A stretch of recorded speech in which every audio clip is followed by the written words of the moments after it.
phenomenal women, women of faith who are changing the world. This is our way of celebrating Women's Heritage Month. My name is Wanda Copeland. I'm the Director of Freshman Foundations and Cross-Cultural Services. And I'd like to thank my colleague, Kelly Caddy, who is the Director of Campus Ministry, for co-sponsoring this event. And at this time, I'd like to introduce Kelly. Thank you. Thanks, Wanda. And I'm actually just going to lead us in a brief mission moment. It's sort of just... Open the microphone, please. I don't know if it's on. Yeah. we didn't turn any. Theirs are on, but we didn't turn anybody else's on. Actually, I'm just going to be super brief, and just just kind of in light of what's happening in the world, I thought it would be nice if we just, and in light of the spirit of the conversation that we're going to have tonight, I thought it would be nice if we just took a moment of silence to honor the sacred within ourselves, within one another, and within our world right now. So sometimes it's important to just kind of take a moment to just breathe for a minute. So let's just do that tonight, and then we'll get started.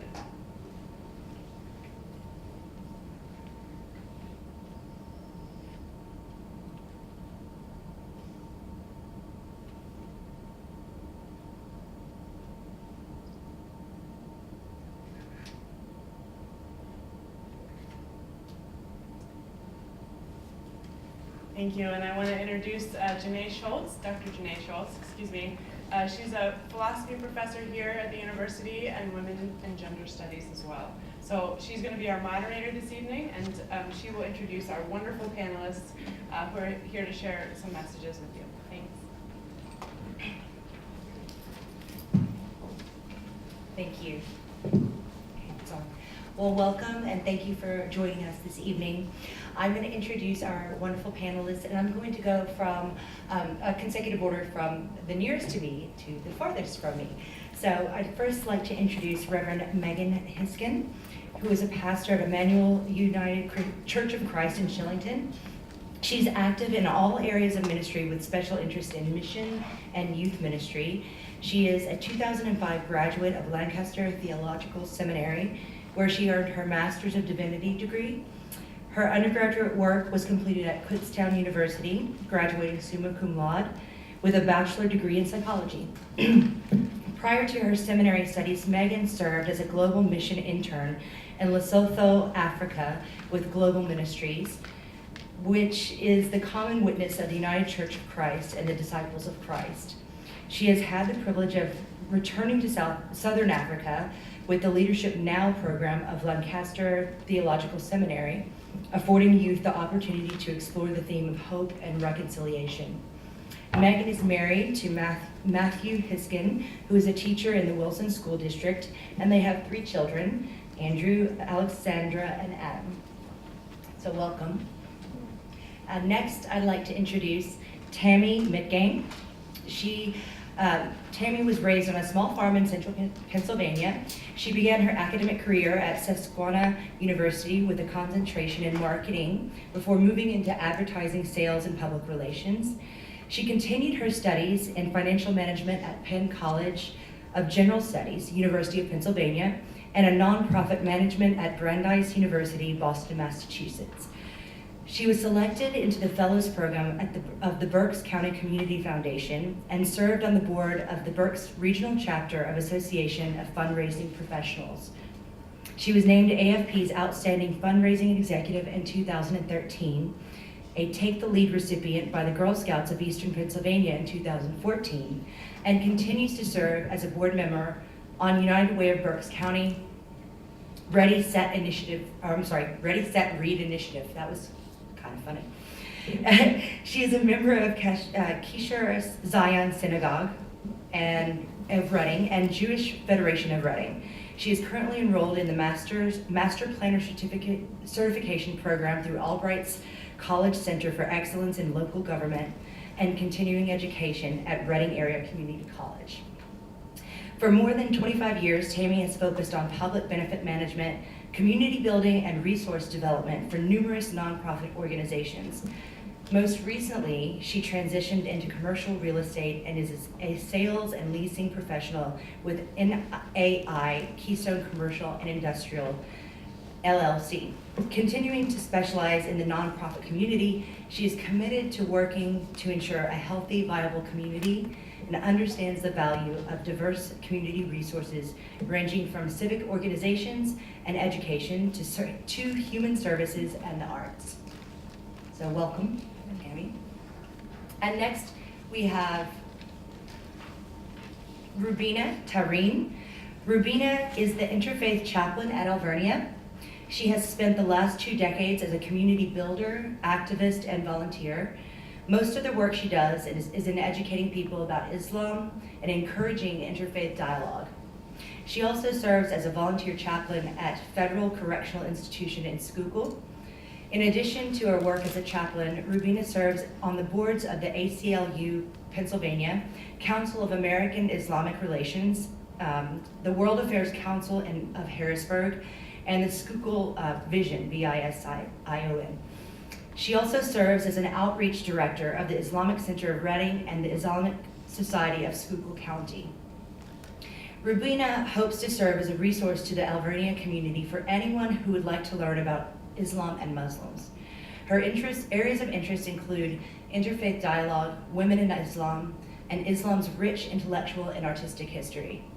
She is especially interested in the impact Muslims have made in various disciplines, including mathematics, astronomy, healthcare, art, and architecture.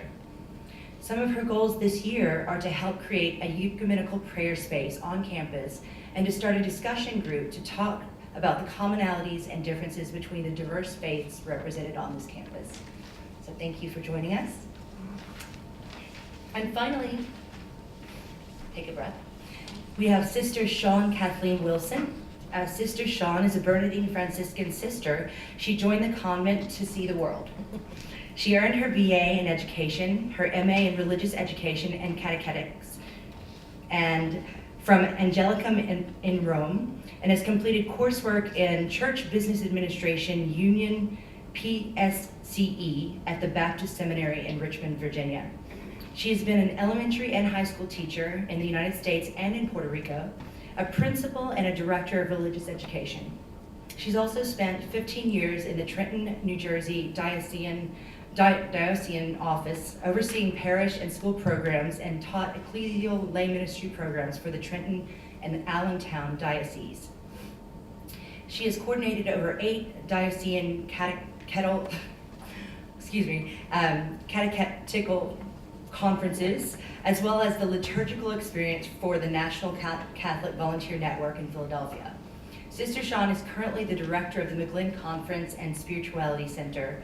She is most proud of being a Franciscan sister and sees her role to serve, to empower others, and to help them identify their gifts to make the world a better place. She loves to read, especially nonfiction, so she can learn something, enjoys Jeopardy, and anything to do with creation. Shores, outdoors, lightning bugs, making a 6-day retreat at the Northern Shore. And she says, quote, "The world is my cloister." So thank you very much for joining us as well. So we're going to get started today. And we thought it would be wonderful if each of you would provide us with a brief introduction on your perspective on the state of women and spirituality in the world today from your particular faith perspective. So I would say that you can decide yourself between each other who would like to go first. Or we could take it, as I did before, from closest to me to farthest, whichever would be better. Either way would be fine. Well, and look, Rubina, how would you like to go first? Okay, I guess the last one go first. Islam is the last faith we think in the Abrahamic faith, so that's good. The youngest one, I should say. First of all, I would like to greet you all with a Muslim Islamic greeting of peace, Assalamu alaikum, which means peace be upon all of you. Oh, you can't hear? Okay. Can you hear me? It's not on. Oh, okay. Can you hear me? Oh, yeah. And the Okay. sound coordinator. Thank you. The spirituality of Muslim women, I would say the spirituality of women have been under question almost all the time. Like, and it's always compared to men. But in Islam, there is really not a whole lot of difference between spirituality and the devotion of a woman and a man. So, of course, you know, as the world are changing, the role of women is changing. So we are constantly forced to re-examine the woman's spirituality as we are started to come out of our traditional role, which I guess Three Faith has very much similar concept of being a woman, you know, being a mother, being a nurturer, a caretaker. It has changed tremendously, and it, of course, and it has also changed within the Muslim community. So, but at the same time, I feel, as myself being a Muslim woman, I'm very clear about my role, and it's not really defined by me being a mother or a wife or a caretaker. Is when it comes to having a spirituality, we have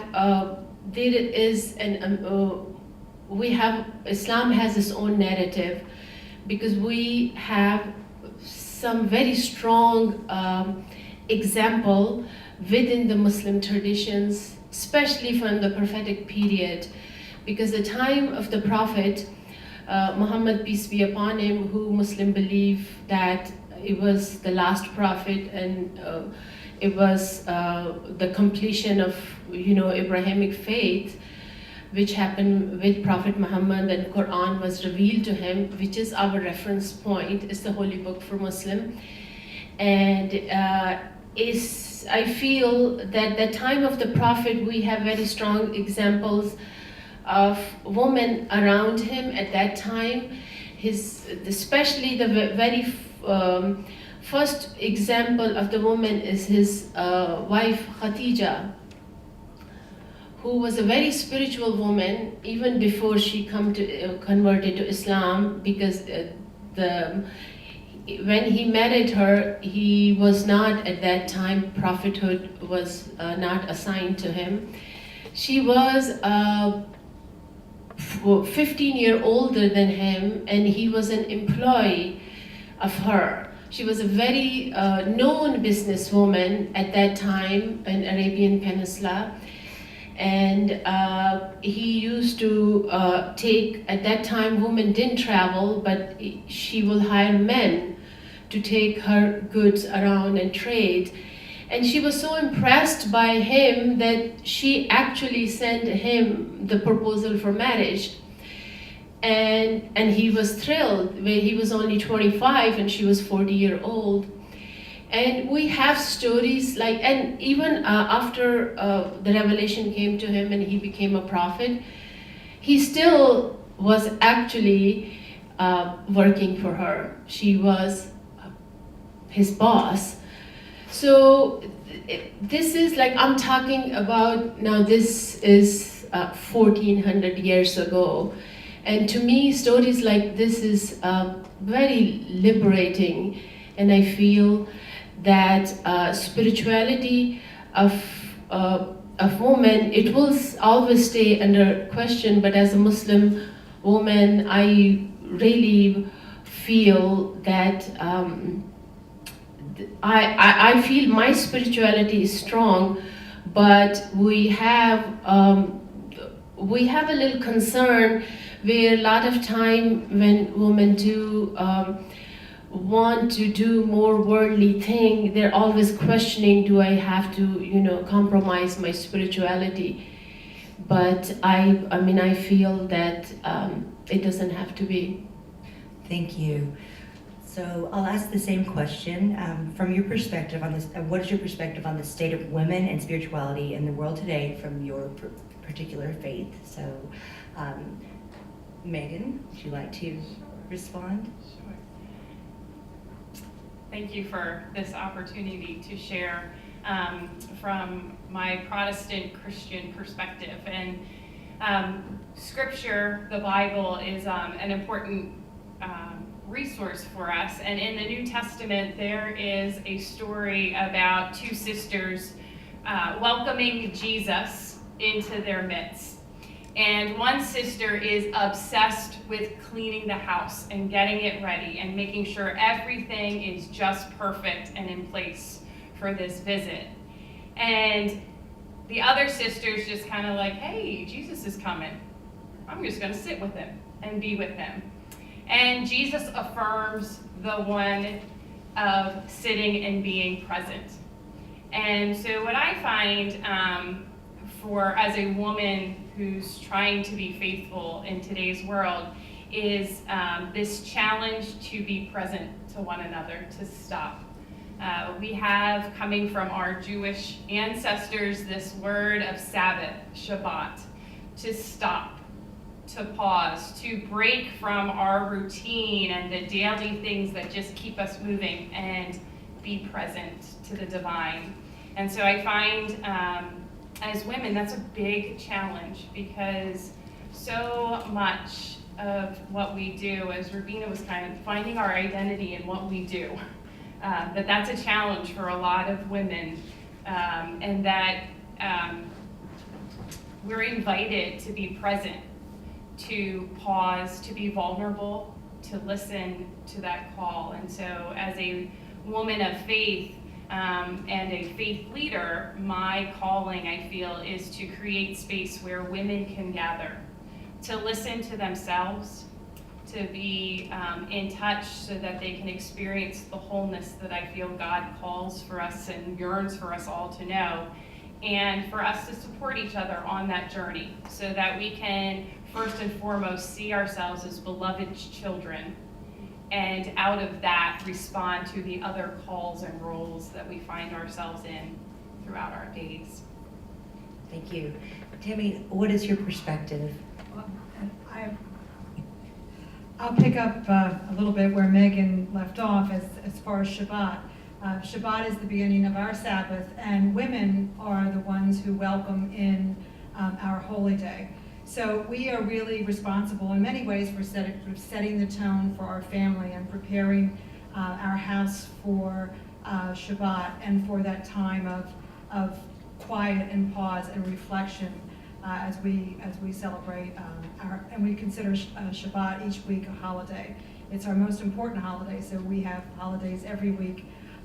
But women in spirituality and in Judaism, there's certainly different movements within the Jewish faith. And so depending on how you practice your Judaism, it doesn't lessen the role of women. Women are always very present. They've always been very present and had a voice in Judaism. Their roles, their work roles may be very different. For example, in very Orthodox Jewish homes, the men will study Torah during the day, and many times the women are the ones who are not only working in the home, but may also be working outside of the home. So even in our very Orthodox movement, we do have a very prominent role for women. Women as a whole, regardless of when you could go back in history, Queen Esther was certainly a very important voice during our holiday observance of Purim, where she spoke out on behalf of the Jews and saved the Jews. We have many women who have had great voices. There was a wonderful scholar by the name of Beruria, whose husband was a rabbi who came home. He was very angry one night, and he said he was going to pray to God to have something terrible happen to this person who had done something to him. And her counsel to him was, rather than praying to God to do something awful to him, maybe you should pray to God to change his heart. So we have wonderful examples of Jewish women in leadership positions. Gloria was one person who was approached and who by other rabbis who considered her a great scholar. So women in Judaism have always been very present, and of course we also feel that we help to set the tone for the house and for the home. And a Jewish home is very centered very much on the role of a woman and a mother. Thank you so much. Sister Shawn. I think I'm a little bit of a misfit here, Kelly. You invited me. I thought we were going out to dinner or something, all right? But it says phenomenal women when I saw the flyer, and I said, all right. So, and phenomena, it comes from Greek, Latin, and remarkable, extraordinary people. So hopefully I don't know that I'm that, but will speak for women who are remarkable, women religious, women Franciscans, Mercy Sisters, Dominicans, who are making a contribution to the church, to the Roman Catholic Church, and the world. Maybe I'm not totally traditional in terms of my dress. Ironically, I try to dress something liturgical. Today's the feast of Our Lady, the Annunciation, where the angel came to Mary and said, would you be Jesus' mother? And so I wore blue for liturgy today. And I think it's ironical that you have it on today's feast, but I'm sure it wasn't necessarily deliberate.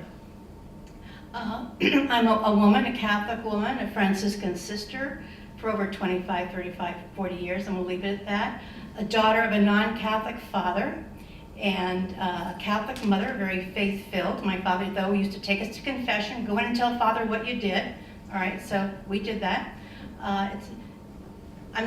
This is about who religious women are, who we're choosing to become. Women's faith life, spirituality, and that's a different issue, whether it's faith or spirituality.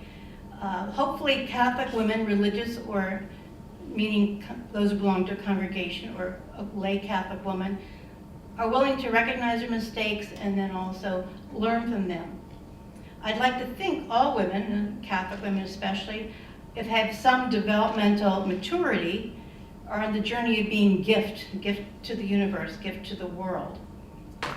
And I believe all women are spiritual beings. As an aside, Kelly said that, any PowerPoint, she said no. So I did bring, in case you are here for assignments in class, young people, you can get extra credit. I brought different quotes by the Pope and Maya Angelou. You can take one and just reflect on that, and maybe include that in your assignment, your homework, and that might help you, I'm not sure. I can be bought, you can buy these from me, or just take them for free. Just say a prayer for me. Because of cultural and societal differences, Catholic women are accepted at different levels in a variety of ways. We had these questions ahead of time, so I jotted it down to keep me somewhat focused, which is unusual. But a different level, so we're not all the same box. Catholic women are canon lawyers, parish ministers, CEOs, of health institutions, and then under the Catholic umbrella, Roman Catholic umbrella, ordination currently is not under discussion for Catholic women, and I'm not willing to go to the wall for that. I have some feelings about it, but I pick my battles, whatever, my discussions.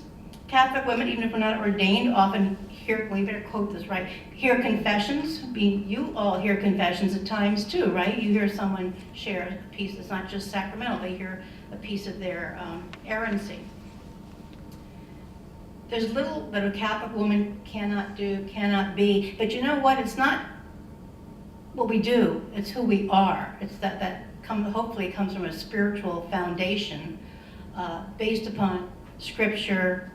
We, as women religious, have a prayer life. I brought our Prayer of Christians, and you've probably seen Prayer of Christians at times, and this one is really special because the Franciscans all got together a few years ago, and we have a regular Prayer of Christians, but then added to it a Franciscan reading for each prayer day, evening, and a morning, and that really makes it help us with a little spiritual examination of conscience.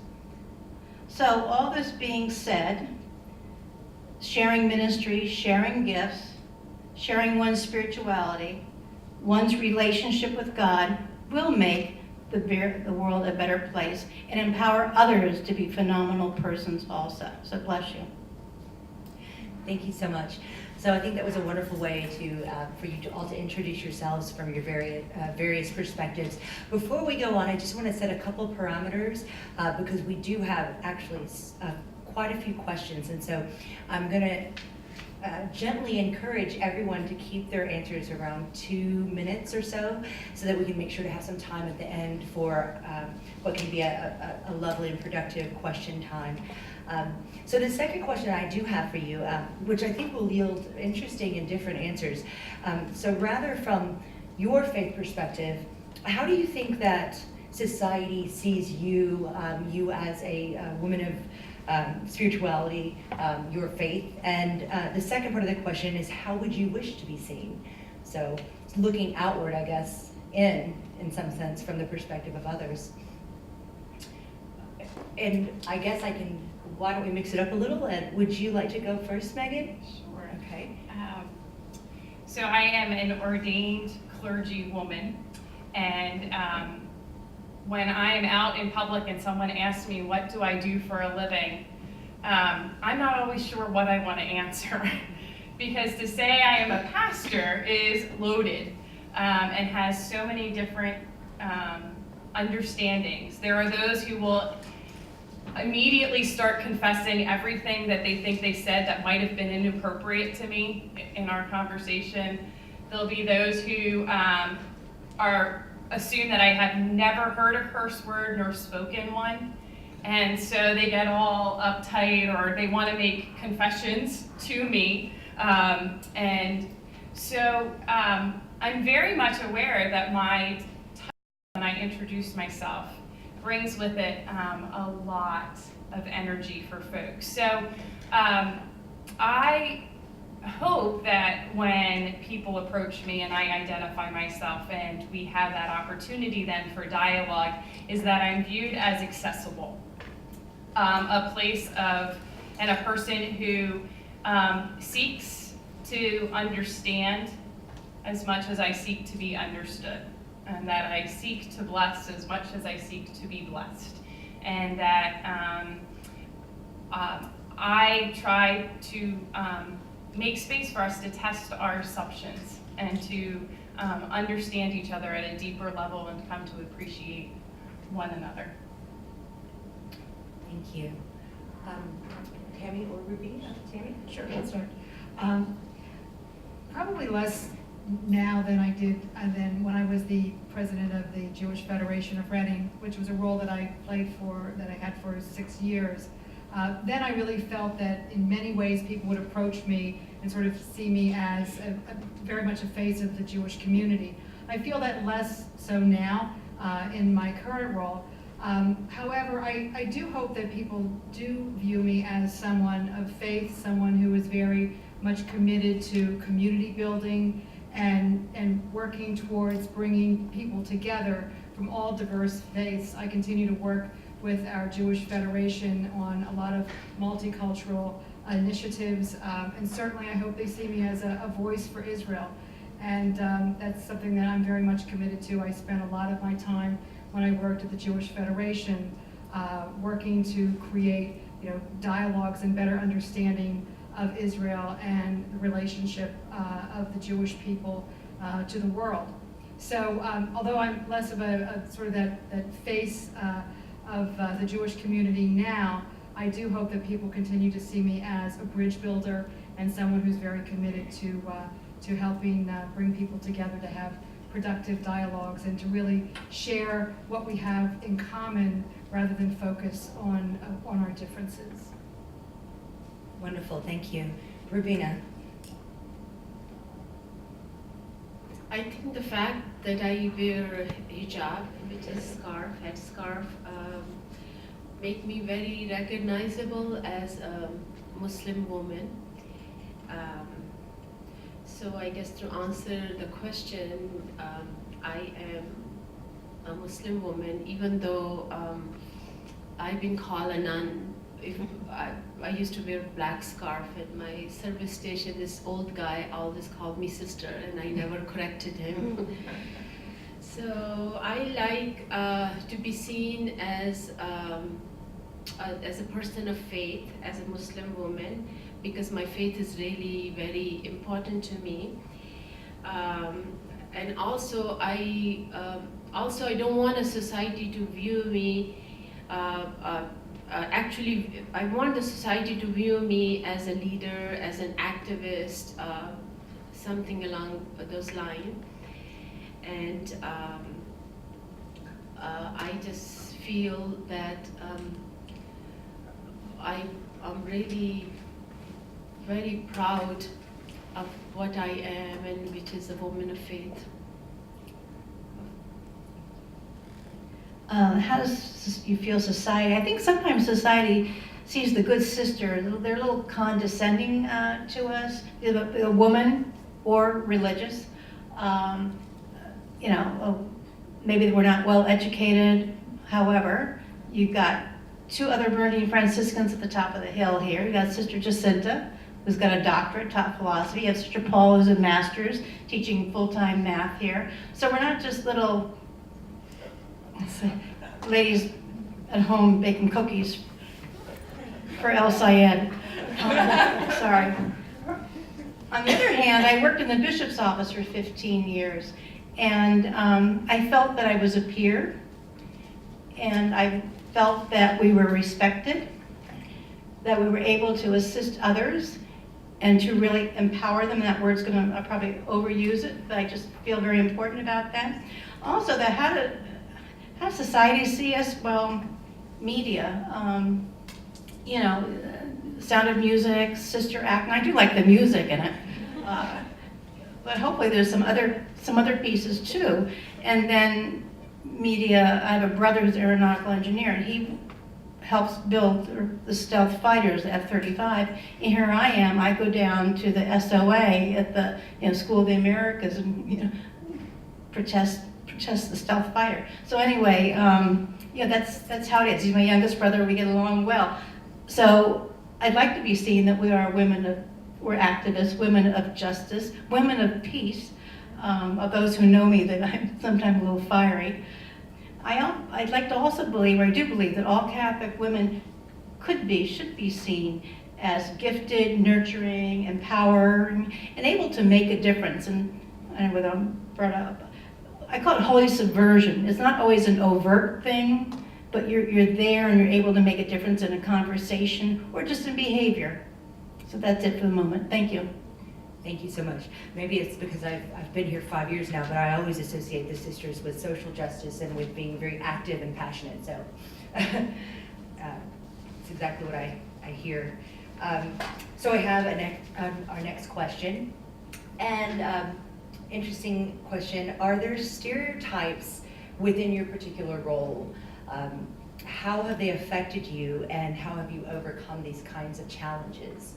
That's sort of hitting close to home, I think. It's a hard question. Why don't we start with Tammy this time?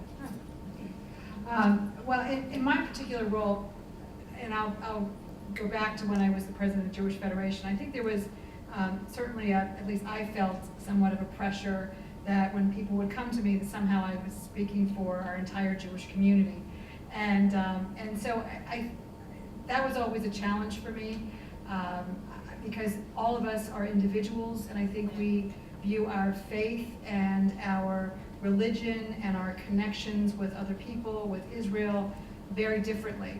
And so as a lay leader in the Jewish community, I think that was a big challenge for me. How do I balance that out? You were at the grocery store and someone would come up to you and ask you a question, and somehow you were supposed to sort of speak or respond to, for example, a letter that you saw in the newspaper to the editor that was something that was controversial. And then, how do you in turn speak for the Jewish community here in Reading? And it's very difficult. And I think all of us have to realize that no matter who we are as members of our faith, that we are individuals where a lot of times our feelings are our own personal feelings. And sometimes it's very hard to convey something and take your own personal feelings out of it. So that was always a challenge to me. I think there are stereotypes, probably in all faiths, that we all are still challenged with. But I think there are opportunities for conversation. So there are certainly stereotypes about members of the Jewish community. But I think those are all opportunities for us to talk more with other people when they challenge us with, perhaps something that's a very narrow opinion or something that's hurtful. I think those are great opportunities for us, and I think we should look at those as opportunities to speak out and be voices for our faith and for people in general, because I think there's so much more that we all have in common than we have that we're different. So. Thank you. That's a very positive way of addressing that question. Rubina, what is your perspective on this? I guess we can never be free of stereotypes, and we know that most of the time the stereotypes are born out of ignorance and fear.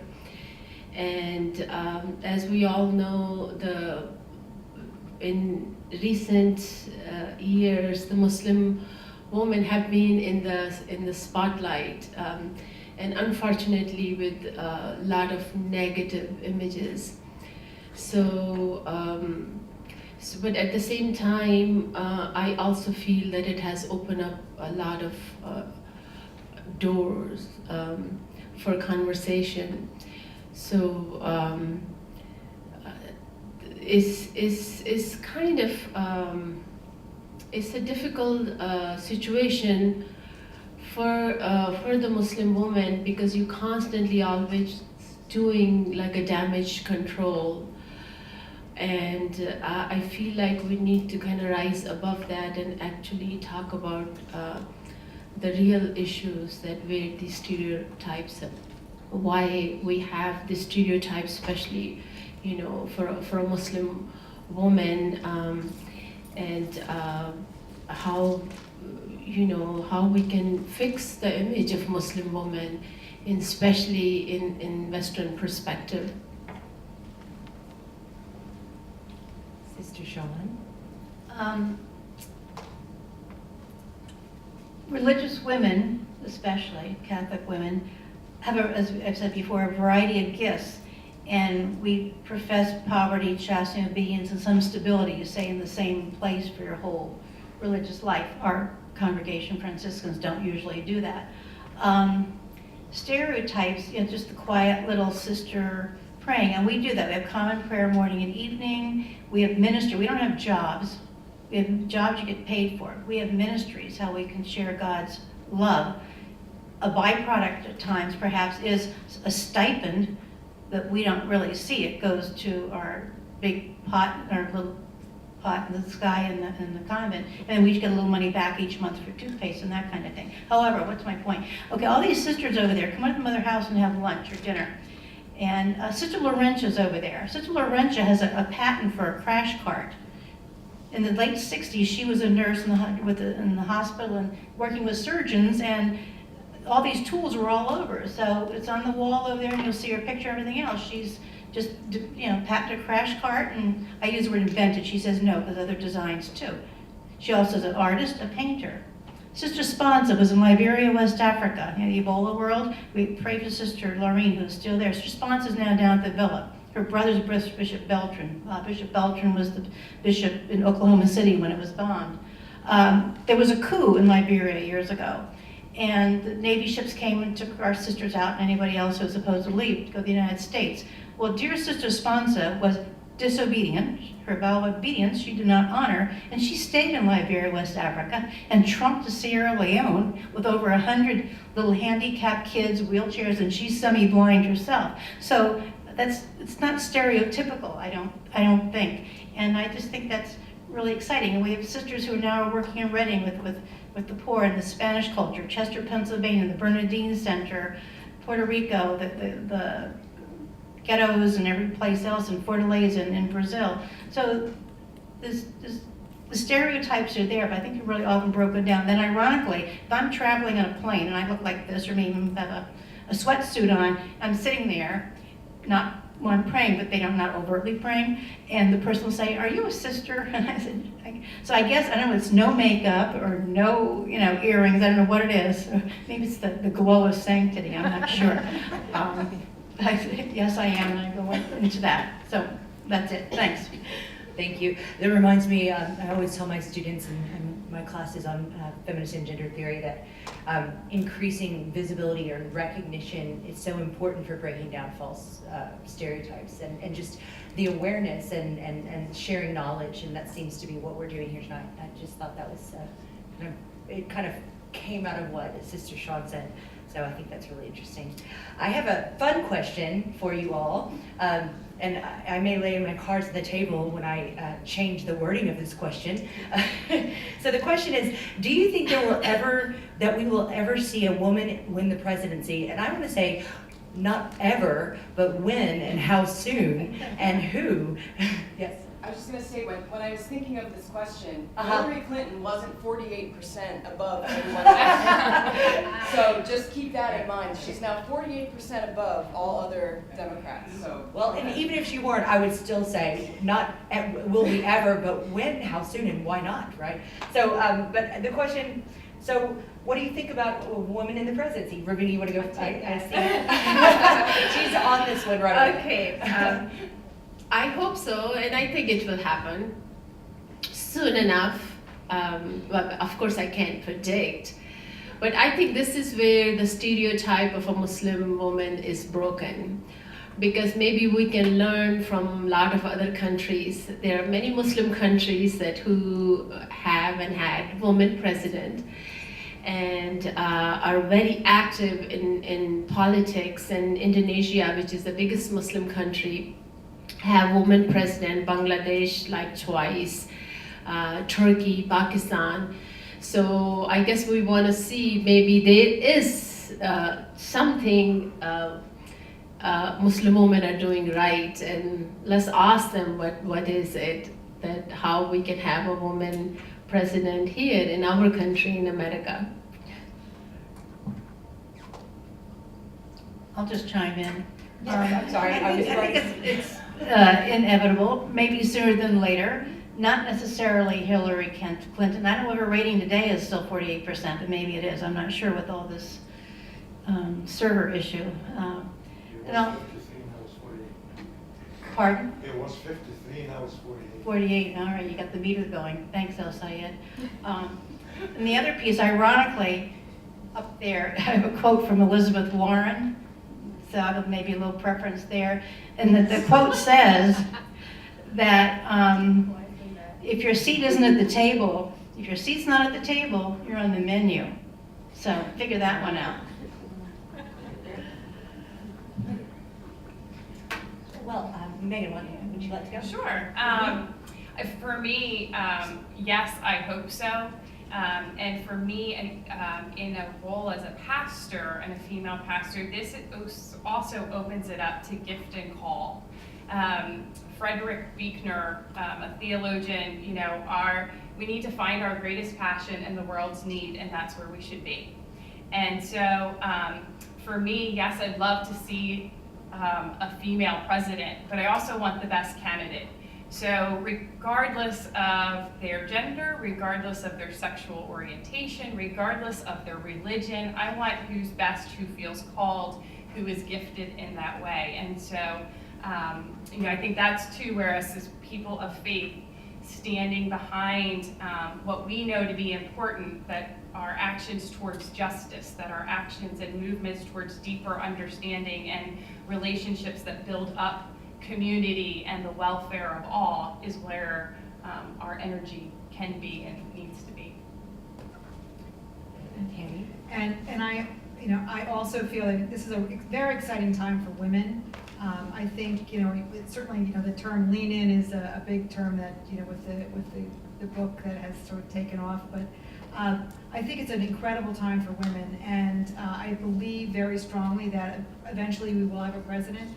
I also feel that it may not be Hillary Clinton, but I do feel that that women will eventually have roles as the president of the United States. So I will see, and I believe I'll see that in my time if I live, hopefully knock wood, a few years more. But I do think it's going to happen, and it will happen relatively soon. Sister Sean, it looks like you have something to I'm add. sorry, and I'll try not to dominate. I believe that really a woman will bring different gifts to the political table, the presidential table. and decisions that were made currently by the other gender might have been, perhaps would have been made differently. And so I think the women will bring some spiritual, nurturing, and they can be feisty, you know, so I think it'll make a difference in a positive way. I guess power don't brunch, right? I feel strongly about this myself, and I think it's really something to think about young women and you know, in the audience and people of Alvernia who are young and thinking about going into any kind of politics. Women representation still across the globe is only around, I would say, 20% in most of the governmental positions. There are some countries who have started to change that, and they are now demanding that there's a certain percentage of women representation, and it does change. It changes the things that are brought to the table, the values, the different things that get fought for. And I think it's really exciting to hear that from you all. I think, shall we move on to our next question? Sure, okay. So here's our next question, and it is a question that has quite contemporary, I guess, salience. So the question is, how do you think that Muslim women in America have been treated post 9/11? And shall we start with Ravina? Do you want to go, or shall we start Yes. with? Okay. I guess I want to tell a personal story. Post 9/11, I lived in this neighborhood, have the same neighbors, you know, greeted them every day, especially this next door neighbor, an older gentleman. And a week later, I come out and he see me, and he was very angry at me. And he goes, "Are you a Muslim?" I mean, of course, he never asked me that question before, what my faith was. So, and I said, yes, I am Muslim. And he goes, "What are your people doing?" And I have to pause for a second. And I said, "My people?" I said, "You're my people." I mean, I'm an American, you know, well, first generation immigrant, and, you know, my children. So that was, I would say, the very first impact. And the first 5 years was really not as bad for a backlash, but I feel it's kind of getting worse now for whatever reason. We just lost, you know, 3 students in Duke University, and I know that it's going to be, because I knew them personally, these 3 people, and we know for sure that it is a hate crime, and there are a lot of other crime has not been reported or had made the headlines, and especially I would say Muslim young women, including of course my daughter, who also wear a scarf, that they had some struggle in their school, same kids, same teacher. So I mean, of course, it's not the one thing to be blamed, but media and Hollywood should take most of the blame. Because, I mean, we all know that is kind of the biggest teacher. People learn a lot of things from the news and the movies, and 99.9% of the time they are lies and they are not accurate. And so if I actually decide then that I'm just going to educate people about Islam, about Muslim women, and it has been my mission, and I have been doing that, and I also feel it has opened up really a lot of doors of dialogue where people are seriously, and especially the women, they do want to know, they want to know, is the Muslim woman, is she oppressed? I mean, the regular stereotype we have kind of almost learned to live with, but she's oppressed. Muslim women need to be saved for some reason, maybe from her hijab or her veil or her men. It's like a constant like bombardment of these kind of phrases, and it's become the norm. She's not educated, which is, of course, I mean, we know, I just gave an example that we even had Muslim woman president of many Muslim countries. So we know that that is a stereotype, that Muslim woman is not educated, or she's subjugated, or she served the man. So I feel, yes, there was a lot of struggle for Muslim women in the Western countries like France, where they want to liberate the woman and they don't allow you to wear veil or wear hijab. You can't even get a job if you wear a scarf, and yet, the country professed to be such a liberated country and the freedom of speech and expression, but for some reason, Muslim woman's not, allowed to wear her clothing, which would be the religious dress.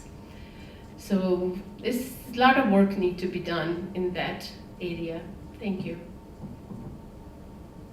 Sister Sean, do you want to add your perspective on this? I really speak somewhat out of ignorance. I was hoping, but it didn't happen though, after 9/11, that perhaps it would raise the issue of Muslim women for discussion, to learn more rather than comment and decide out of ignorance. And my sense is from what you're saying, it really isn't happening.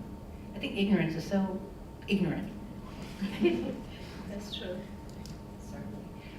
Megan? As a faith community leader, I've been really, really blessed in the last few years of a developing relationship with the Islamic Center and the leaders there, that it's not okay for me to just stay in my Christian world and just educate people to be good Christians and know their Bible. But knowing their Bible and to be faithful also means learning about other faiths that we share a history with, and to show an appreciation and see those similarities and values that we share in common. And so we have been working towards more and more opportunities for our adults and our young people to visit synagogues, to visit the Islamic Center, to they're such gracious hosts. When Ramadan comes along, you all have to go.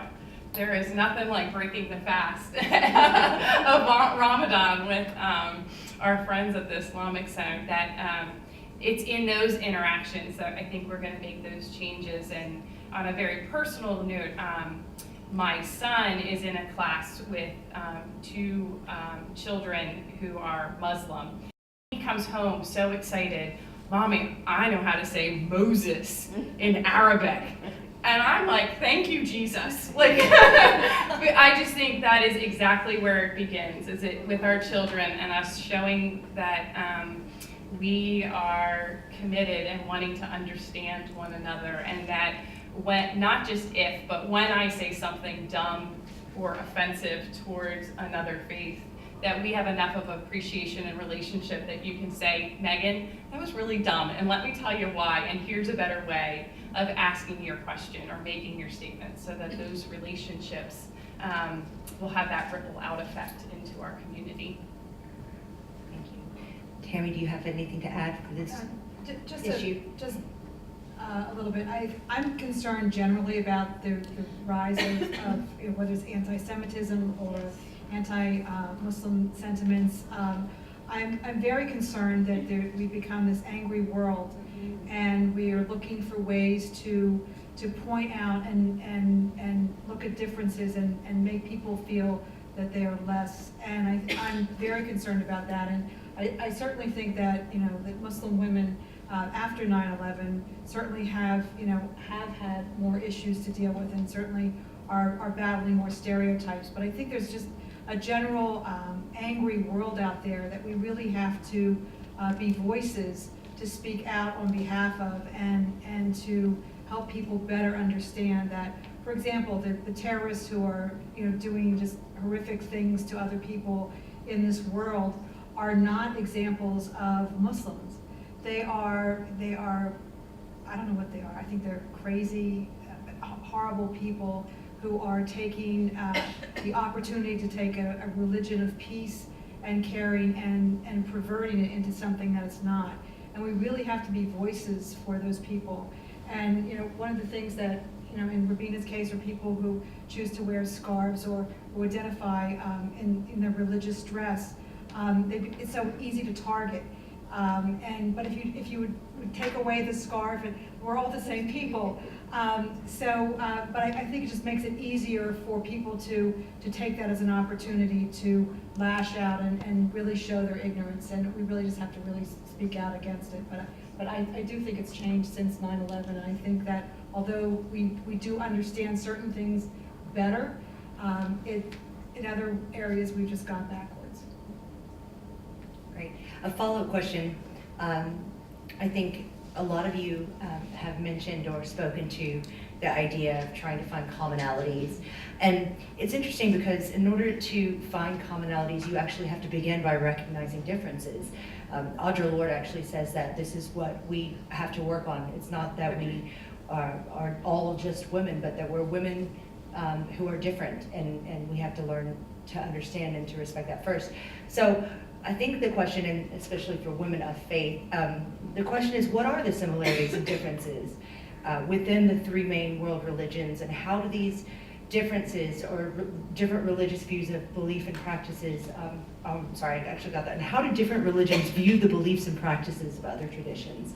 So are there similarities, are there differences, the commonalities that you were talking about? And if someone can speak to that. Sister Sean, we haven't started with you. Why don't we start with you this time? That's all right, then I won't peek, push in again. I think there's a lot more that unites us than, I can't say divide, there's nothing to divide, well, it shouldn't be divide us. We have our scriptures, we have our rituals, we have our prayer forms, we have our leaders, we have our gifted members. So that's there. And the goal, I believe, the Catholic Church might say salvation, that's not even what I don't believe it, but it's to make a difference, to share the gospel, the gifts of Jesus, help the poor. We have corporal and spiritual works of mercy, feed the hungry. And all of us do that and have that, make the world a better place.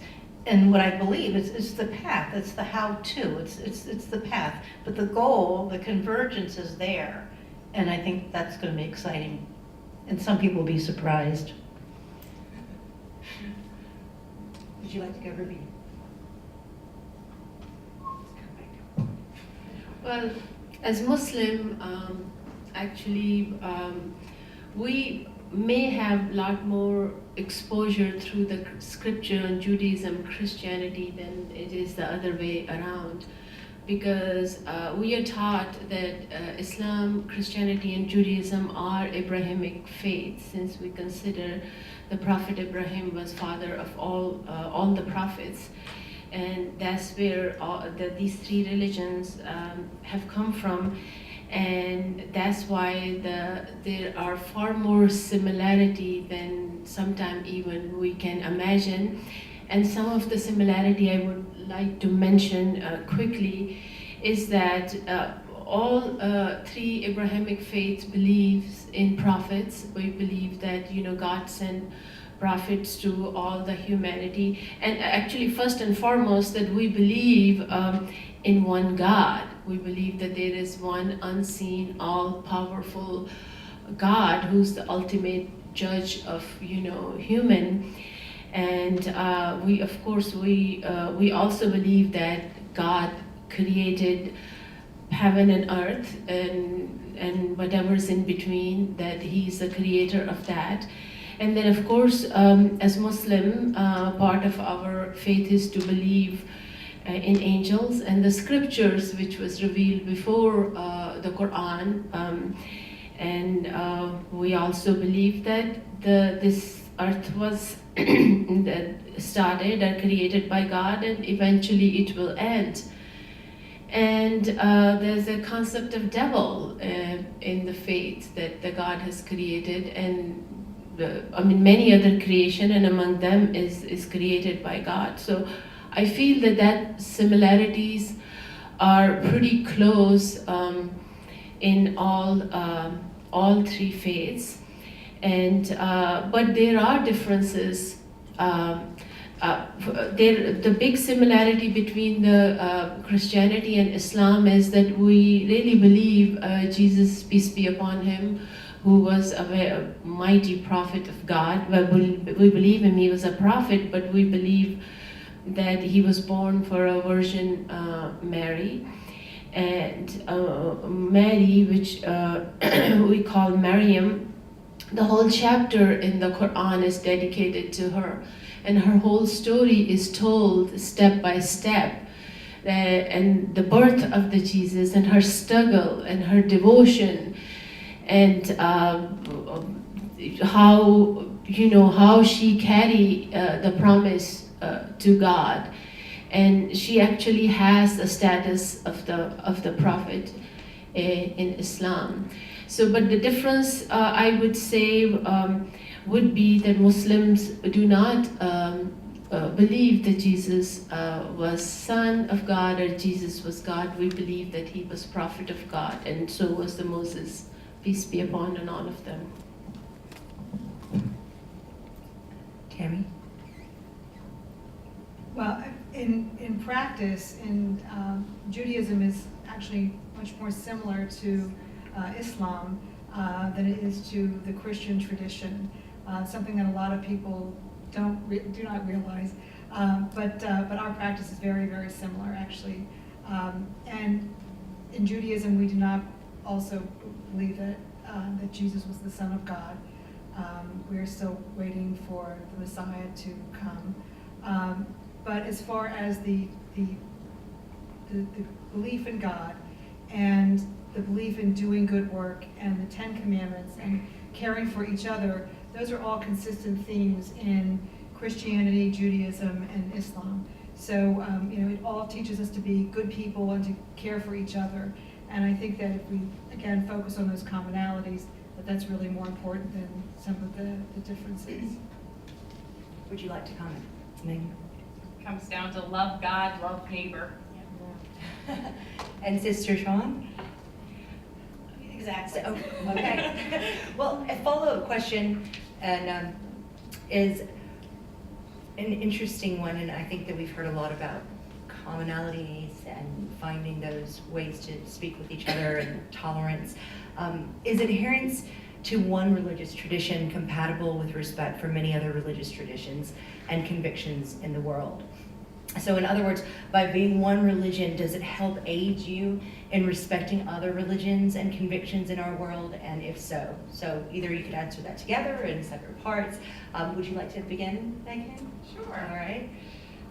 When I'm meeting with couples for premarital counseling, the thing I tell them that the only thing they need to remember from our time together is I statements. That every time we share from our own experience. That it's not about you, but it's I. How am I experiencing this? How am I thinking? How am I feeling? And so for me, Jesus and following Christ's teaching is compelling. And so I approach the world through that lens and see the way he embraced otherness as a way that I want to engage other people of diversity in whatever that diversity dimension is. And so I feel like I can respect, honor, cherish the traditions of other faiths because I understand that those are how they are experiencing the divine. And I give thanks that we have this God that is so big, that is so beyond our comprehension, that allows for all these different ways for us to experience the divine and spirituality.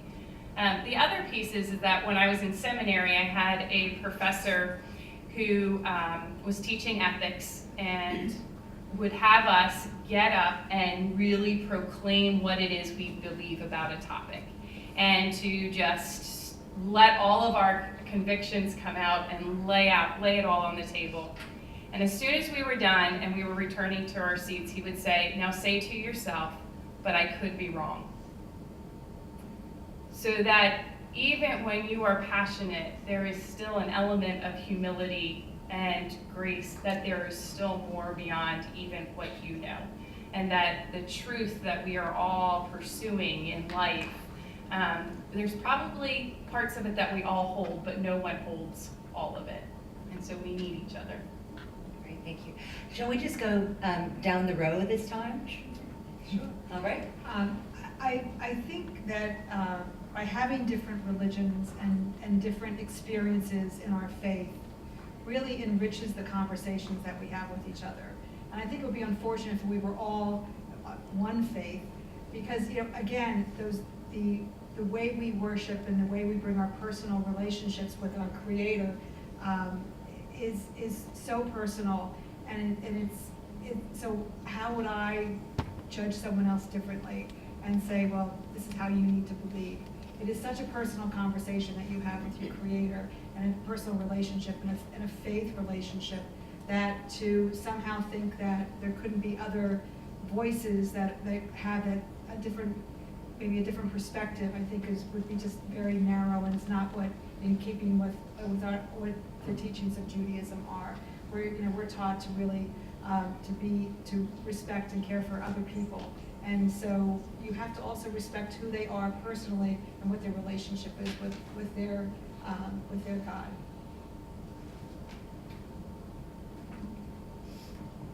It says in the Quran that God tells us that I created you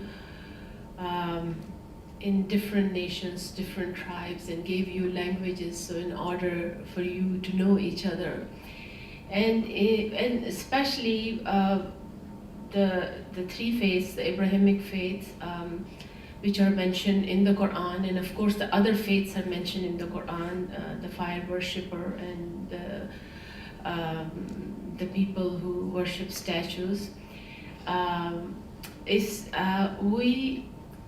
In order for us to be a Muslim, we must believe that they were revelation before the Quran, that they were the Psalms of David and the Bibles and Torah, and whatever we know and whatever we do not know. But you cannot really reject. In order to be a Muslim, you have to believe that there are other faiths that created by God. So in Islam, it's really never encouraged that you should dislike, or actually it says in the Quran, don't curse other gods. Even if people are believing something other than gods, don't curse it. It's forbidden. So it's really, as far as my own thing, I have learned really from every faith or non-faith people. I feel it's very important that we should all not just respect, to try to learn from each other's faith, and that's what makes the world a beautiful place, this diversity of faith and people and culture.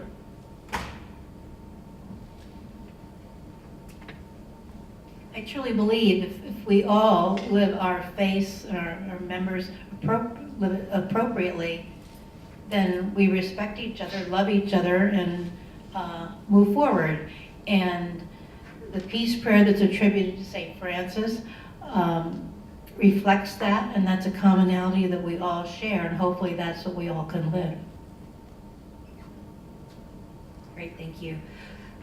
Our next question has to do with something called I'm going to say the acronym first, the SBNR movement. So spiritual but not religious, for those of you who are not familiar. And the broad connotation of that is that these are people who don't identify with organized religion, sometimes called the unchurched, those who see spirituality as private realm of thought and experience. It's very broad, but interestingly, depending on where you look, between 35 and 50% of American people actually identify as SB&R. So that's really interesting. And we want to ask, how do you believe what has been called the SB&R movement affects the youth of today socially? Or you could be more specific and say, how does it affect women or their social positions today? Who would like to begin with this question?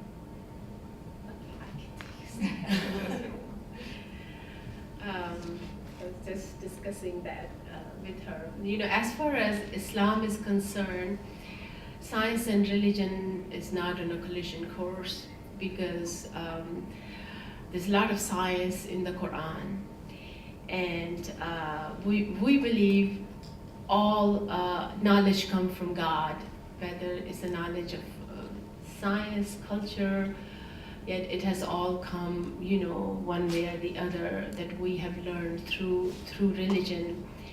And as far as Islam is concerned, spirituality without discipline would not be recommended, because there is this aspect. Islam has 3 dimensions.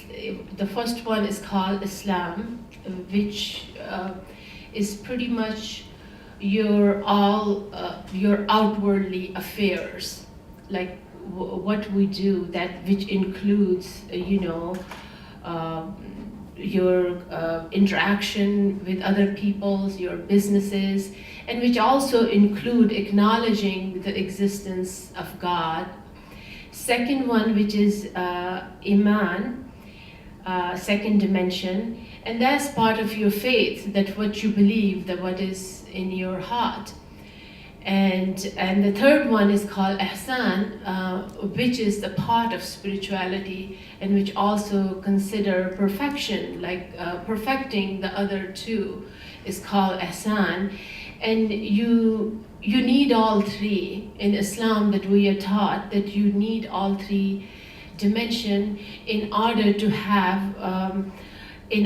have this spirituality which is grounded in some sort of discipline. So it would be, I mean, I would only actually know from the Islamic perspective, where it would be similar to the first commandment, Mark 12:28, that worship God with all your heart, all your mind, all your soul and strength. So these, like body, mind, and soul is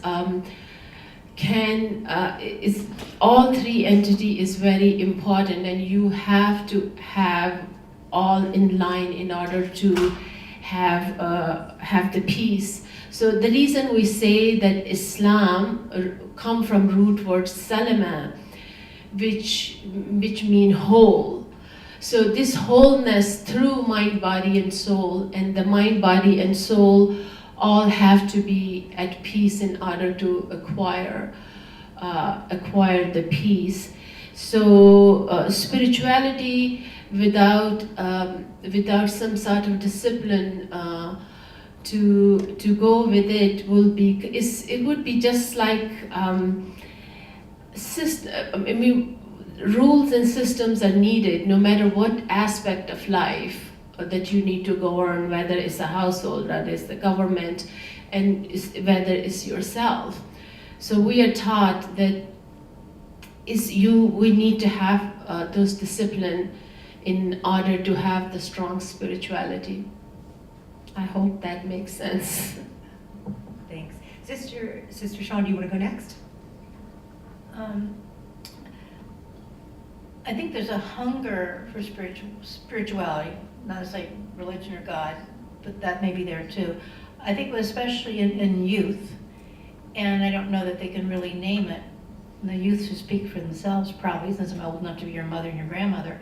But I think what part was a key is a need for a sense of belonging. And I don't know where that's going, but that's my sense. And why do they join certain things or try to look different, but then you look like after all. So, yeah, I don't know exactly where this whole thing is going. And then if you talk about science, you talk about the Jesuit Teilhard de Chardin and all those pieces and universe. So I can't comment more than that because I don't want to be too ignorant. Who would like to follow up? This question was an interesting one because it was sort of twofold, and initially I was a little confused by it, but so I'll address it as if it were two separate questions. One talks about science and faith, and is a belief in science, is that different than the faith that you have with your belief in God? And so we're having this sort of conversation about what that means. And I think there is a difference between the faith in science itself, because science itself has the data and the facts to support it. Faith in God is something that you have to believe in God. There's no, I can't give you data and show you definitively. It's something that is inside of you, and all of us have a very personal relationship with our Maker and with our faith. So I think they are different. However, I also do believe that God empowers us all to use our tools. And so the gifts that are produced as far as science and medicine are all advancements that are made possible through God. And although you would not necessarily call them a miracle if it was some sort of a medicine or a vaccine that was found, there's actual data that supports it. But ultimately, I think that comes from the talents and the gifts that we were given by God. Then back to the other part of the question with what's happening sort of in this movement across our country. Actually, I've seen studies that support that more than 50% of the people in the United States consider themselves spiritual and not religious. And I think that it is an interesting time for all of us as we look at our young people. And I don't think it's just young people. I think there's older people as well who are leaning more towards the spiritual aspect. But I think of it as riding a bike. If you're going to be good at riding your bike, you have to practice. So if we're not coming together and we're not practicing our faith and we're not studying our beliefs and really reaffirming who we are as individuals and meeting with like-minded people, I think that it can be more difficult to grow in your beliefs and for your relationship also with your God or the power that you believe in, to really be that relationship that happens every day. So I think practice is an important part of who we are and what our relationship is in our religion. So I'll have to I want to interject for just a moment and say that I did separate these questions. So I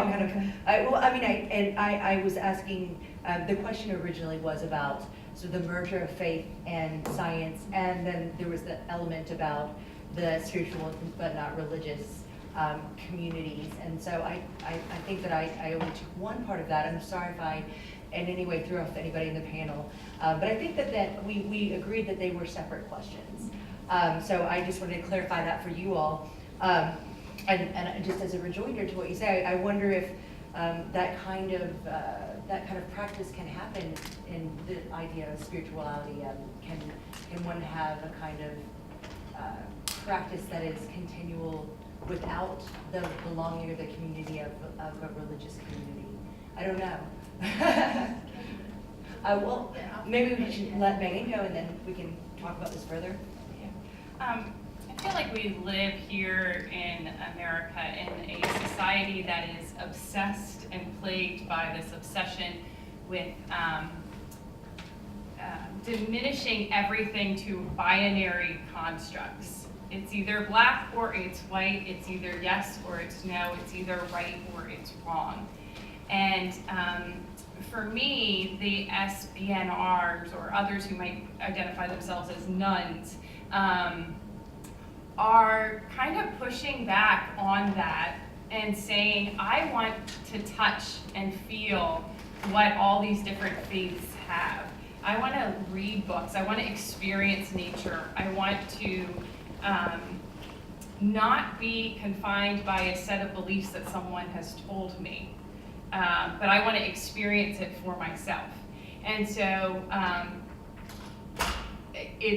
I've come to a place of appreciating them and trying to welcoming that type of exploration, because I think it opens us all up to being more real about owning our own faith, owning our own practices, our own spirituality. And then it further, has been mentioned up here, I think it also exposes that a need for community, because books and nature can only get you so far. You need to be able to bounce stuff off of others and to test your assumptions, to see where you are and to be supported in those things. So I think there is this sense of a longing for community that is still out there, and that the SBNRs are kind of pushing back on the institutions of our faith to say, how can we do that differently in a different time that we're living in? Interesting. Rubina, did you want to follow up? I know that you seemed... Yeah, I mean, I'm only speaking from Islamic perspective, because I really would not want to say that people who just spiritual but not religious. I really don't have a whole lot of knowledge on that.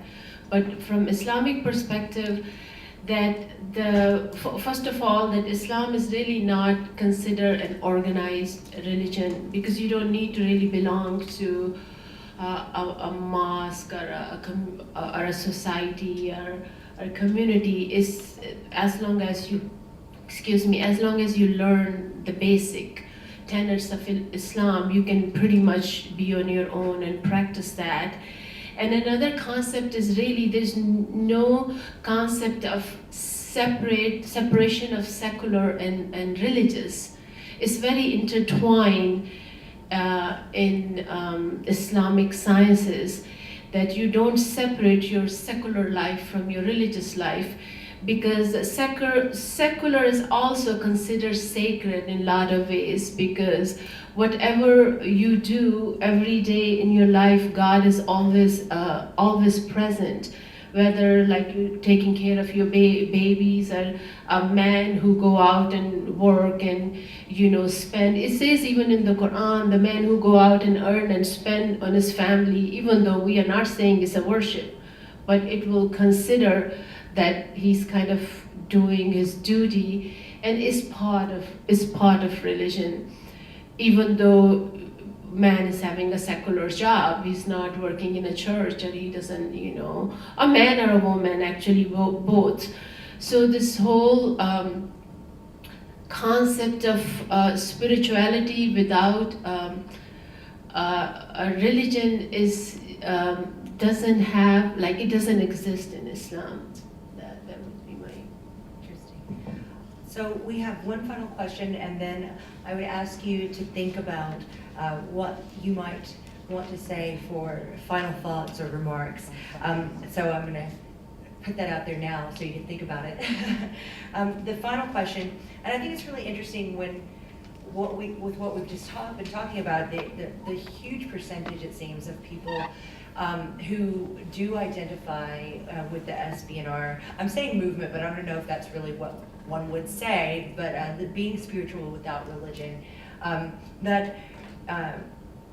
What do you think that, given the fact that there is a large number of people who seem to have these kinds of desires or needs to reach out to the spiritual, as I think Megan, you put very well, how do you think this will contribute to spirituality in the future and to society at large? So it seems to be a growing number of people who are, I don't want to say moving away, but who are from religion in a more traditional form, but maybe that's the right way to say it, and they're looking still for something spiritual. So that does seem to change the face, or could change the face of spirituality in the future. Megan? I mean, I feel like that my answer is pretty similar to the last question, in the sense I feel that they're presenting for us in the Christianity as I practice it. I think they might give us another way of making more space to question and to live in ambiguity, and to live with an openness and an appreciation for diverse experiences rather than just saying, this is our way, and you get lockstepped in it and you follow it this way, that there's making a space for owning it in ways that speak to you personally, and then figuring out how to do that with others in your midst. Thanks. I think that was actually much more than your last answer. You enhanced your last answer, so that was good. Thank you. Tammy, what would you like to say? I think we're going to see different ways of practicing our faith and our religions. And I think that, as I know in Judaism, as we've become more assimilated and there's more interfaith marriages, when Jews were less, when there were less stereotypes and there was less oppression on the Jewish people, and we were allowed to join country clubs and become more part of the mainstream, that's when we began to really sort of experience and reach out and meet other people of other faiths and interact and socialize. And there was a natural progression where people, if you did not have to eat kosher food, all of a sudden you realized that the guy, next door who you really couldn't date or go out with or whatever was really good looking, and and so then you followed your heart.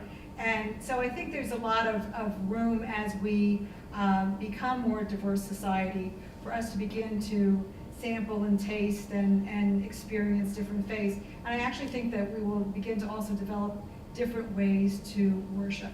And I think those practices are beginning to, I know in Judaism, see small groups, Habarah, people meeting in their homes, people who have similar ways of practice that they want to experience their relationship with their God will meet in smaller groups. And so you're beginning to see these new congregations that are forming, and they're many times led by lay leaders and people who are bringing whatever gifts they bring, their personal gifts, their educational gifts to the table, and they're beginning to build these new congregations. And so in Judaism, I know we're looking at it with great interest, because you typically have the Orthodox, conservative, and Reform movements.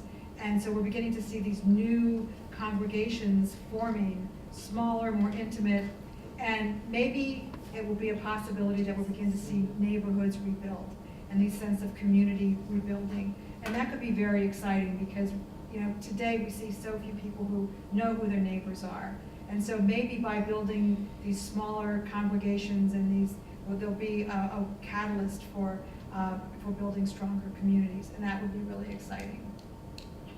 So Rubina, even though perhaps this is not something that is as familiar from the Islamic faith, how do you think that this sort of idea of spirituality and it would interrelate, or if it is going to be something that many people are sort of gravitating towards? Do you have any comments or thoughts on that? I think it's good if it helps people find some sort of path, and if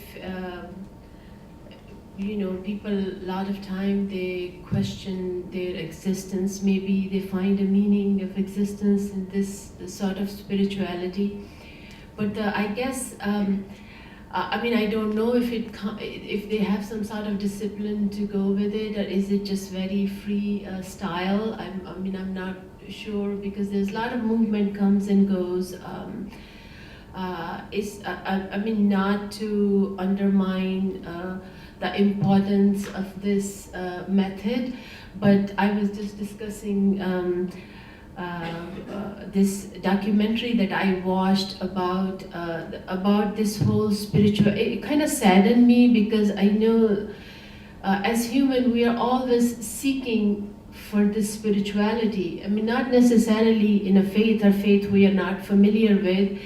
And it was about this Indian guru who did this experiment about, and he knew it was fake, and he got a lot of women into promoting this kind of spirituality, where he kind of took advantage of them, and the people even gave, the woman even gave them money. It was mostly Western women, and at the end, he was making this documentary as he was going, and it turned out to be, he said it was all fake. He's like almost kind of prey on people's desire to be spiritual. So I would say to be careful, still it's good to start finding your path, because I think it's very needed, just like we need to eat or we need to exercise. I think we also need to nurture our soul. So it's good to be spiritual, but I would say, find a path and, look into it and at least, study it to make sure that it's genuine. Thank you. I have I have some family members, and they claim to be spiritual, and sometimes it's a little eclectic, a little bit of Buddhism, a little bit of this, a little bit of that, and I think it's all part of that journey without trying to be too simplistic. And even those who are Roman Catholic, sometimes somebody leaves the faith and they'll try a few others, and 10, 20, 30 years, they'll come full circle. So I don't know where it's going to go. I think time will tell, and I don't think it's a bad thing. It's healthy that at least somebody's searching on the spiritual path. Oh, thank you. So I'd like to give everyone on the panel a chance to just put together some final remarks and say a couple of final words to our audience. And I think maybe, Sister Sean, would you like to start? Yes, I'll be brief, because I'm the one that mentions like a political event. I may have a closing statement about I'm not running for office and don't plan to. I think a good bit of this is not always necessarily a gender issue. I think it's a matter of respect, a matter of a loving heart, reverence for all creation and for persons. And then my other piece, and maybe it exists already, is there a National Men's Month? This is Women's Month. But I feel the men are neglected. I have 4 brothers, maybe that's why I feel that way. And they're delightful, and in my description I said they're punny, they're not puny. And I'd like to, even at taking care of the conference center, we have these offerings, spiritual and otherwise, and men come, but maybe, and there's always a Women's Day, but how a Men's Day with a T? What do we have outside of a beer fest or something? So I think I feel men are neglected in every way, spiritually, and that kind of piece. So I'd like to, offer that perhaps we have a Men's Month.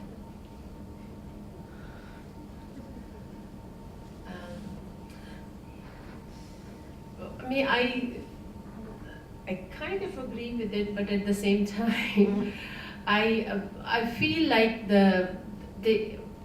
of course, this is important, like the Women's Month, because we know throughout the history that women have struggled, to get this equality with men. I mean, it has been going on for, I guess, ever since the human being have been created, and I don't know who invented wherever, but we, so we can also blame the religion for that. Sometimes men has used the religion to oppress the woman, and sometime, I guess, maybe at one point they thought men were physically stronger, but not to blame the men. I don't think we should have a gender war.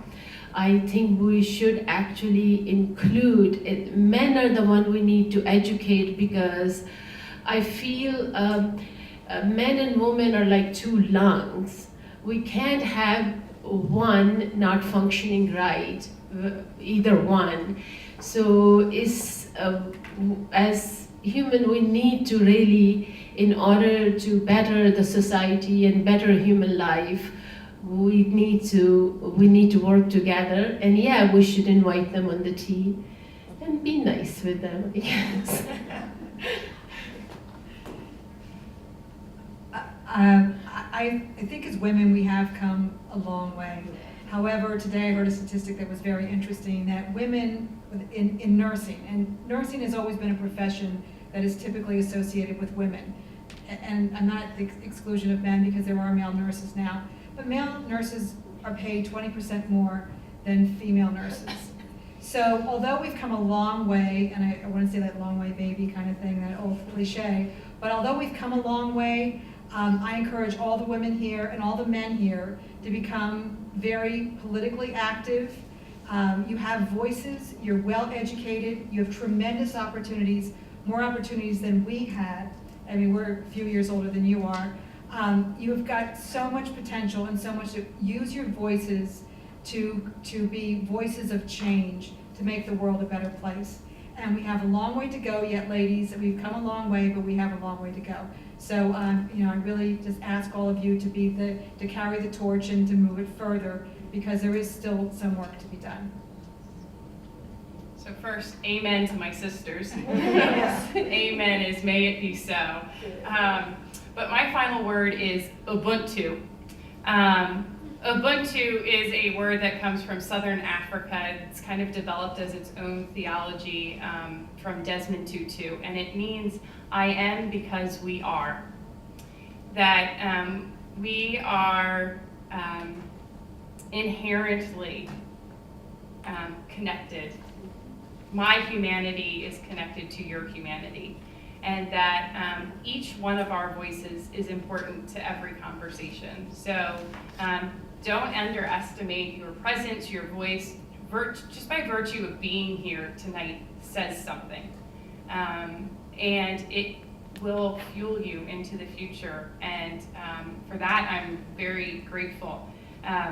Because I think we are all seeking wholeness. And it's a wholeness for ourselves, but it's also a wholeness for the world. And if we can honor one another, Ubuntu, and acknowledge that I am who I am because of who we are, we have that end realm of perfection that we call by many names, where we are one with God. For that I give thanks. Well, thank you. I think that I'm really glad to hear all of your final remarks. They were really inspiring and interesting. I think we have a little bit of time, and would anyone like to ask a question of any of our panelists? Anything? Yes. I think a question that I have, or maybe it's just more of a point, but we spoke tonight about the three traditions of faith, right? And there's 4 panelists, and I think it's important to sort of acknowledge and state, maybe it might be obvious, but sometimes it's not so obvious, that we have four women, but there's 3 faith perspectives that we're talking about this evening. So sometimes we forget that Catholicism is Christianity, and it's not separate from that. Thank you, that's true. Yeah, we are all branches of one tree, and Christianity has these 2 branches of Protestantism and Christianity, and even then Protestantism and Catholicism. And then from there, the branches still, there's much diversity. It's really intimidating to be speaking for all of Protestantism, especially because there are parts of my Protestant tradition who would not acknowledge me as a faith leader, that in their interpretations of Scripture, I should not be in this role. So it's, thank you for bringing that up. But I guess as for Muslims, we still call it an Abrahamic part of the faith, because sometimes I guess Muslims can maybe tell difference. We call Catholic the Christians, and I guess the Protestant the Christians. Yep. So. And we are. It's interesting because from the opposite perspective, you know, sometimes. Well, I'll just say I think it's interesting because I think the more that you know about history, the less those sort of omissions happen. So, oh well, are Protestants Christians and Catholics not, or something like that. It's always when, and I think the same thing could go for the idea that there are these 3 branches, to sort of really take it upon ourselves to understand history and understand the connections that we have. I think it's a really important thing that I've heard loud and clear from you all. Other questions? Yes. So I think a lot of people really touched on extremism, especially how that's affecting our world today. I was wondering if any of you have a perspective on how extremism, either in today's culture, historically, all of the faiths represented have a history of extreme sects that are not reflective of the actual faith, that have, like I think somebody said, perverted the faith.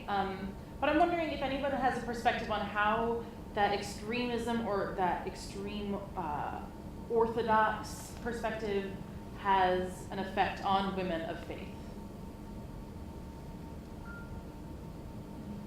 Well, typically, when you have extreme faiths, they typically also take away from the role of women.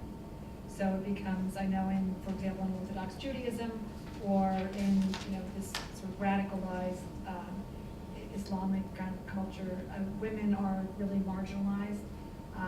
So I think that's one of many negatives to any extreme, but this whole right swing does tend to minimize the role of women.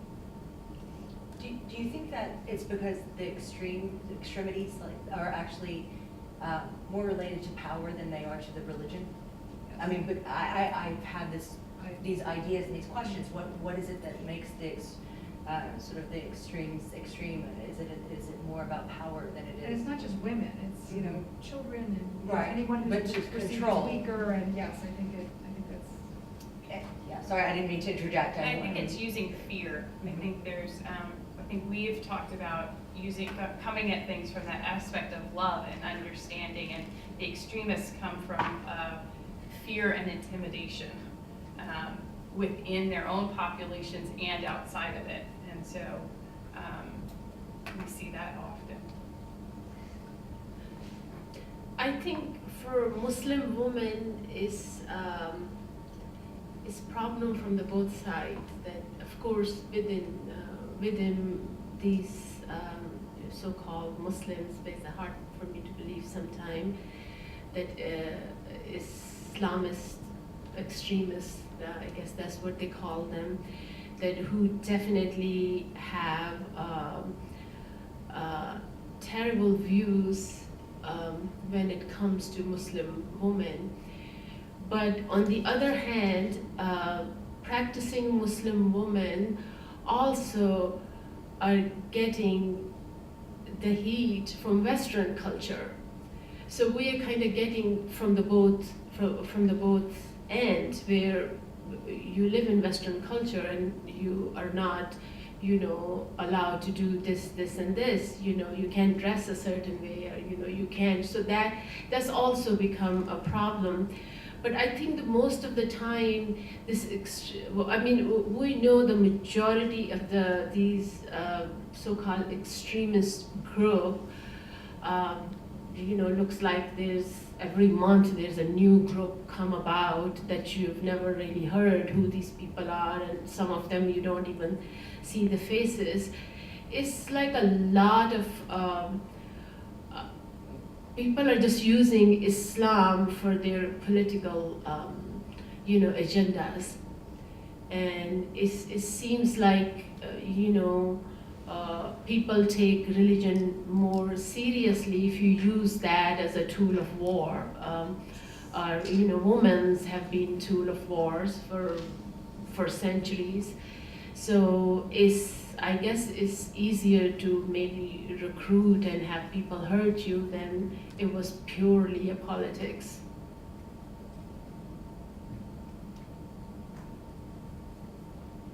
Does anyone have a question?